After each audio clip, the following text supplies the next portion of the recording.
चलिए दोस्तों, आप सभी का हमारे चैनल पर स्वागत है। आज हम पढ़ने वाले हैं कक्षा 10वीं अध्याय 10 व्रत वस्तुनिष्ठ प्रश्न। यानी हम अध्याय 10 के सभी महत्वपूर्ण वस्तुनिष्ठ प्रश्न को पढ़ने वाले हैं।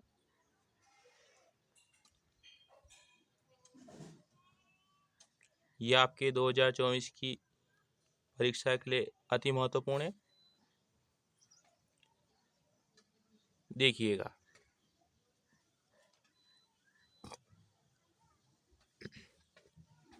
ये आपका नंबर एक व्रत की अधिक से अधिक कितनी समांतर स्पर्श रेखाएं हो सकती हैं। यानी देखिए, यहाँ पे क्या है, समांतर स्पर्श रेखा। यानी ये आपका एक व्रत है ना। और इस व्रत में देखिएगा, आपको एक स्पर्श रेखा देखनी, यानी ये रेखा इसको स्पर्श कर रही है और ऊपर वाली रेखा भी इसको स्पर्श कर रही है ना। तो इस व्रत में कितनी समांतर, यानी दोनों समांतर है और स्पर्श रेखा है, तो कितनी, एक और एक दो, यानी कितनी हो सकती है, दो। अगला है व्रत के किसी बिंदु पर व्रत की कितनी स्पर्श रेखाएं खींची जा सकती हैं, है ना।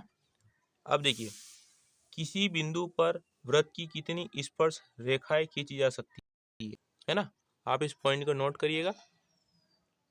अब देखिए, ये आपका एक व्रत है और इस व्रत का एक बिंदु है ना। तो इस बिंदु पर आप कितनी स्पर्श रेखाएं खींच सकते हैं, केवल एक। तो आपका आंसर भी क्या होगा,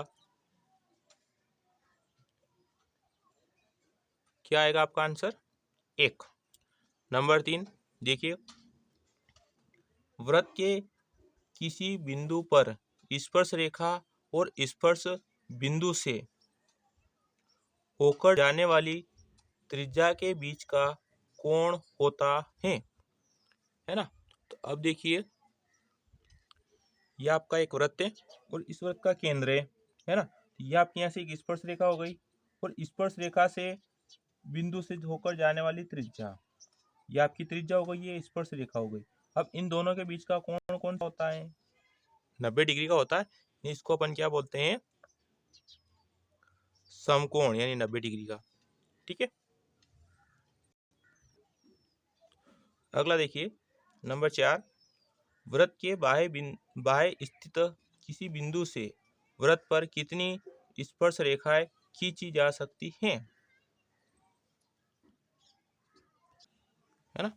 आपको क्या बोला, एक व्रत थी, इस व्रत की एक बाहर बिंदु है, इस बिंदु से आप इस व्रत पर कितनी स्पर्श रेखा खींच सकते हैं, यानी एक देखिए इधर और एक इधर, यानी ए और बी, यानी आप कितनी स्पर्श रेखाएं खींच सकते हो, एक बिंदु से दो,